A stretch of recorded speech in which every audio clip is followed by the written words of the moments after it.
I'm Dan Driscoll, 22nd Secretary of the United States Army. Excited to be here with you guys. Yeah, it's a pleasure to have you, man. Let's do it. Only 22nd? 26. Did I say 22nd? Wow, this is off to a rough start. Still, 26. Even 20 seems low. This is a young country. Well, so when they created the SecDef position, basically that took over some of the Sec Army. Gotcha. It used to be Secretary of War, which is a badass title. Right. Yeah. But I know, I've actually been advocating I tweeted, for going I was back like, can we go back to Secretary the of War Department? Yeah, no, I want it, yeah. That's a dope title. That would be a dope title. On a jacket? On a hear me coin? out. Yeah. If we don't want to go backwards, we could always go the Department of Offense. Okay. Sets a way cooler tone. I say the Army is killing machine offense, so it could be the Department of Killing. I mean, when's the last time we played defense? Eli, this is our friend John C. Ward. Mr. War is here. Mr. War. The United States of War. It's like, wow, they switched the Army's name completely. It's a little on the nose, but I like it. How, dude, reading your bio, so you went, officer first, and then you're like, now I'm going to go to Yale? So applied while I was in the Army. Got in like a month after we got to Iraq. I was actually with some of the guys I deployed with last night, and my driver's this dude, Bo Clark. And he was like, hey, sir, do you remember the day you got into law school? And I was like, yeah, I think so. And he was like, do you remember what I told you? And I was like, not really. He was like, I told you to get your fucking head in the game and not get us killed that day. I was like, oh, yeah, I remember it. I like Dan. Dan's good people.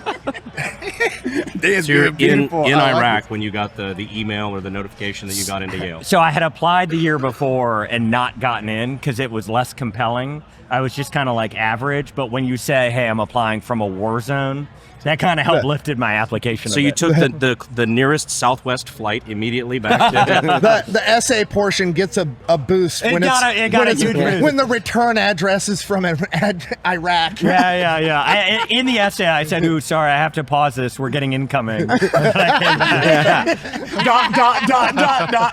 Okay, I'm back. And then I called my then girlfriend. So we grew up in the mountains of North Carolina together.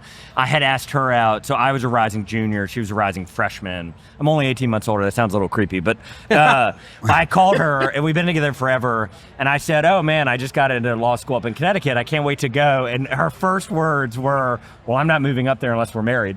And so the first weekend back from deployment, I flew up to the mountains of North Carolina, proposed, and we were married like 3 months later. You're getting that BAH. There you go. Yeah, you all know Yale it. and you BAH. know it. Yeah. I'm surprised you didn't do it before deployment. Also, saying Yale is some college in Connecticut is the most like Downplaying a little bit. You're right. Well, so the best part of it is in the 60s, the students there had a sit-in protest that is kind of famous among students because they thought grades were unfair. And so they got rid of essentially grading in the 60s. So the key to going to Yale Law School is once you are in, you are going to graduate in the top like 90%. There are a couple of ways to distinguish yourself for the top 10, but then you're in the bottom 90. And so I figured that out like day 3, and I was like, well, all right, this is going to be a fantastic 3 years. That's what I did in my military career. The bottom 90, yeah. I can live with that. And look at you, you're doing great. The Bottom 90 is a great podcast name. That's actually very funny. Well, something I don't even know if you know this, Eli or Nick. This is not only a privilege just because, obviously your position with the Army and whatnot, but also ATF. was the first time we've had a director of the ATF on the podcast. There you go. Yeah, 2 roles, 1 guy. Which was, dude, I didn't know that. And I was like, holy shit, I wonder if Brandon knows this. Because Brandon's... I keep up to date. Social media was calling for him to be. They were like, he should do it. And then congratulations on, both. Yeah. Both positions. Are you coming for me right now, Brandon? Oh, yeah. No, Okay, that's actually why you're I here. I see the look in your eyes. Yeah.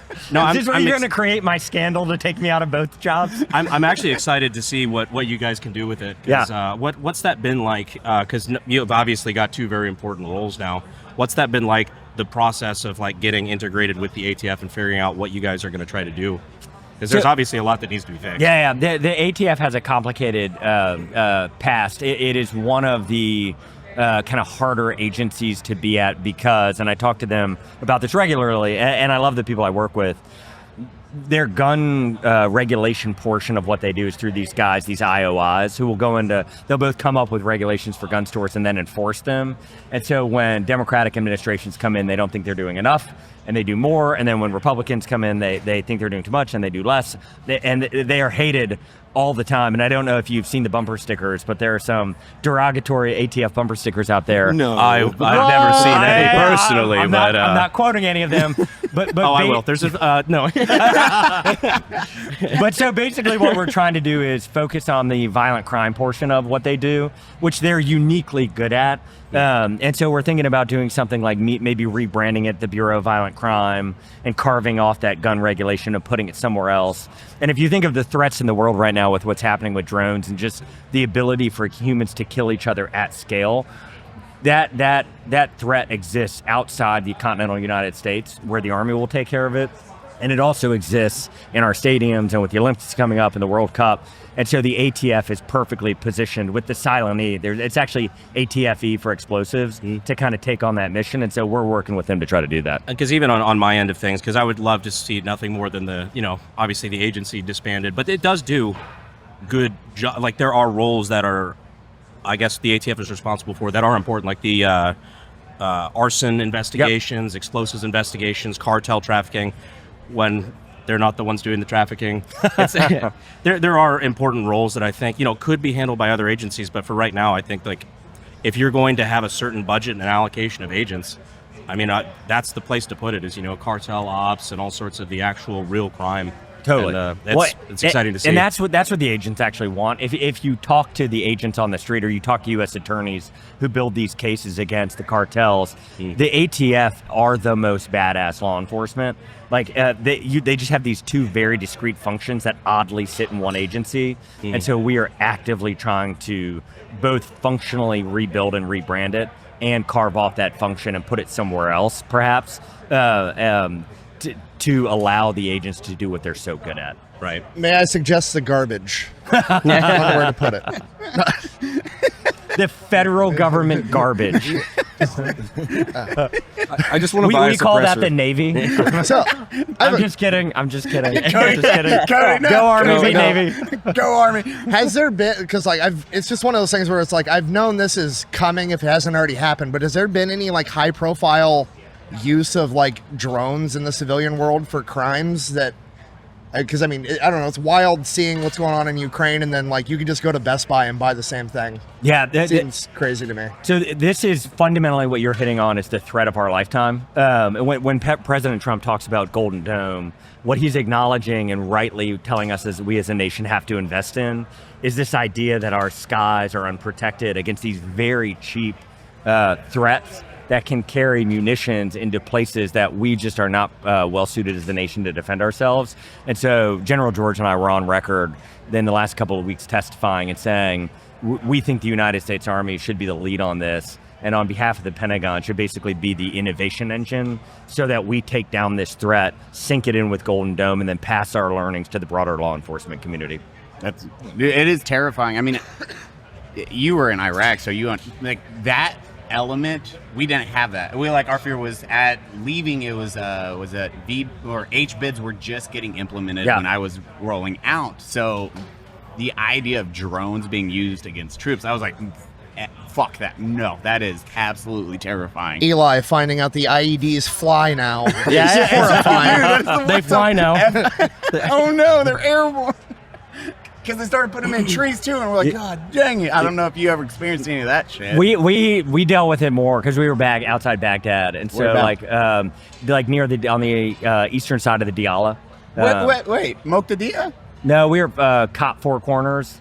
No shit. We had Four Corners, and then we were in Diyala River Oh province. yeah, Yeah, that river smelled like shit. Yes, it did. I mean, you cannot forget that smell. There is nothing in the entire world that is rancid and stinky as the Diyala River. Okay. When it would get hot, I mean, it got inside your lungs. It was absolutely terrible. And then we warned them there was going to be a drought, and it was like, stop washing your cars and your sidewalks. And then the drought happened. We're like, here's water. Well, and with the drones, what's so cool as an Army is, and I credit General George and the team for it, I mean, we're now taking like our basic training guys who've been in, and men and women who've been in for 5 weeks are running their lanes with drones up. And then in their after-action review, they're actually watching what they look like from a drone. And it's remarkable how quickly they're learning. And then this is the craziest thing is people who have been in for 5 weeks, the way they do drill sergeants now, I don't know if you know this, but they actually are the squad leader. So instead of just sitting on the side and yelling at them, the drill sergeant is modeling what leadership looks like. And so the drill sergeants are learning each rotation and getting better at it. And then those lessons from soldiers who've been in like 5 weeks, it's trickling, no bullshit, up to the Pentagon. So like we're learning and changing our TTPs from these 18 to 23-year-olds who just have different ideas for how to like lower their signature. It's wild. Super cool. Are you guys going to start implementing like ski shooting in actually basic with as a measurement? Like shooting drones? It's actually not it's a really interesting question. No one until this exact moment that had ever crossed my mind. I didn't even know where you were going with it, but it's not a bad idea. It is a skill set we currently don't train against that would make a lot of sense. Because you get like ski shoots when you have a drone, and I mean, a lot of country boys will know how to do it out the gate, but it does come in handy when you're like, drone's coming. For sure. Everyone have a shotgun with them. It is a great idea. Yeah. There you go. We'll name it after you if we do it. Congratulations, Eli. You are now responsible for what, for many people, will be the worst part of basic. Yay! I did that. Like, no. Any, what is one of your worst military stories? Like, it just like, oh, dang. Oh, no, I'm ready. Yeah, I got it. I love it. Yeah, I'm ready. You don't have to finish the question. Perfect. And this enrages me. And like, I think if you think of like, I don't know if you guys feel the same way, but I think if you talk to some of the younger veterans in the administration, like the Vice President Vance or Secretary of Defense Seth, I think they're all kind of open and on record with this idea that these our experiences in Iraq have informed our cautious questioning when we see orders come down, in that people need to explain their logic. So the absolute worst memory, and this I promise will tie back in, I hope, is we were going out on an IED factory raid, which just sounds so cool. They flew in like cameramen, they filmed this, it was 2 platoons. I was leading it, we like drew the stuff out for the maps, and we laid out our cordon and our plan, and we rolled out of the gate, and we get there and we set up the cordon. There we have work like military dogs, and we go up to this thing to do an IED factory raid, and there is a lock on the door that is like my 6-7-year-old daughter's gym locker lock at the middle school. Like the ones that are on the little diaries? Yeah, it might have actually been pink. It might have been pink. And we get there, we have the bolt cutters, we're calling up to go, and headquarters calls back down that the rules of engagement had changed, and you were no longer allowed to cut locks. And I was like apoplectic. That, like, wait a second, you sent us out on these like IED-laden roads to go do an IED factory search, and if they just lock up at night, we can't go in anymore? The swiper no swiping works? It was just infuriating. And so we did they say anything about hitting locks we were or shooting not locks? allowed to go back in. So we got back in the Humvees, we drove back to the base, and ever since then, it has like planted in me this seed and this concept that like, despite the patriotism and best intent of a lot of leaders, the preposterousness of the Pentagon and its decision-making, by the time it trickles down to the actual soldiers that have to risk their lives, can have these preposterous outcomes that even to this day makes me just want to like flip the table over. But then there's the way that war fighters get around stuff like that, such as, 50 calibers being anti-material only rifles, and, of course, chin straps being material. Yeah, there Guys, life finds a way. Life finds a way. I'm still more amazed. It's like walk up, it's like, hey, there's a lock. You can't cut it. Foiled again. Time to leave. Man, their TTPs are really improved. They lock up at night. Curse you, shit. Taliban! That's wild. That's like the videos where the cops are like, why don't you come outside? No. Dang it. And they leave. Like, what? What? You sure? Dude, it's tag rules when you're in your house. You traveled across an ocean through an IED highway. You got stopped by a padlock. It's insane. It's wild. And I can actually compare and contrast how ATF does raids versus some of our like Probably the raids you guys would do if you went to clear a house. And some of our, like I was down with one of our units at Bragg watching them in a shoot house. I'll last hold week. the dog jokes for now. Okay, all right. So when ATF does it, it's kind of the wildest thing in the world.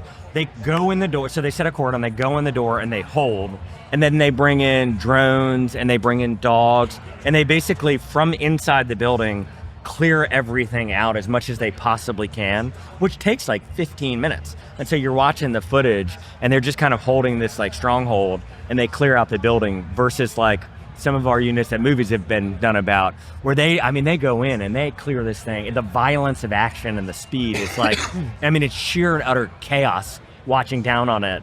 But they're done in they'll clear 25 rooms in 5 minutes. It's if you're doing something dumb, but you do it fast, there's less time to fuck it up. That would be a good bumper sticker. That's just science. Good to go, dude. Dan, any final words you want to say to anyone looking to join the military or active soldiers right now? Yeah, absolutely. So I'm incredibly glad you guys are here. The Army's 250th. If you think about this entity and this being that is the United States Army, we exist before the country was even formed, and that's very deliberate because it is soldiers that built the country. They sacrificed. They together went over hills. They bled for this nation and built it from scratch. And what that means practically to anybody thinking of joining is, as part of this celebration at General George's house last night, we probably had 20 men in our cavalry squadron platoon that we deployed with. Like 17 of them came to town. I hadn't seen most of them in 15, 16, 17 years. And we got to spend last night together. They came over to my porch. We sat drinking beers until 1 a.m., which I regretted this morning. But it's like this bond between us and the people we serve with. I think you would echo, they truly are the most formidable and remarkable and meaningful relationships of my life. My 7-year-old daughter, Lila, is named after my then E5's daughter, who's now 15, Lila. No. He's now working in the Pentagon. My old driver is working in the Pentagon with us. He's on the team. And it's like, it's the joy of my life to get to spend time with these guys. And so if you're sitting at home and you're listening to this and you haven't quite figured out what you want to do with your life, I guess my encouragement would be check out the Army. We'd love to have you. If you can kind of pass our standards of excellence, come join an amazing set of ranks and you'll make lifelong friends. Dude. Yeah, speaking of lifelong friends, I saw a lot of Cav hats in the room last night. Those are the guys. Yep. Yeah, those are them. They got out at E3 to E5, E6, and it was just kind of remarkable to see where they had spent their last 15 years. Yeah, that's awesome, man.